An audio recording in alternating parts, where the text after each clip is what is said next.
কখনো সাকিব হতে যেও না, ধ্বংস হয়ে যাবে। তার চেয়ে বরং স্টিভেন স্মিথ হোক। 150 ওয়ানডে খেলে 43 এভারেজে 5197 রান আর মাত্র 12টা সেঞ্চুরি নামের পাশে থাকলেও কেউ তোমাকে নিয়ে ট্রল করবে না।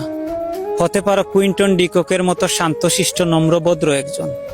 150 ওয়ানডে খেলে 46 এভারেজে 6583 রান আর 20টা সেঞ্চুরি নিয়ে তুমি থেকে যাবে জেনারেশনের সেরা ব্যাটসম্যানদের একজন হয়ে। ক্যারিয়ারের প্রথম 2 ওয়ার্ল্ড কাপে ফ্লপ করে বিদায়ী সময়ে এসে 3টা সেঞ্চুরি করে সর্বোচ্চ স্কোরার হওয়ার পর তোমার আর কোনো হ্যাটার্স থাকবে না। 162 ওয়ানডেতে 48 এভারেজে 6633 রানের সাথে 13 সেঞ্চুরি নিয়ে তুমি যদি হও কেন উইলিয়ামসনের মতো ঠান্ডা মেজাজের কেউ, তাহলে সবাই তোমাকে বাহবা দিবে। কিন্তু কখনো সাকিব হইও না প্লিজ।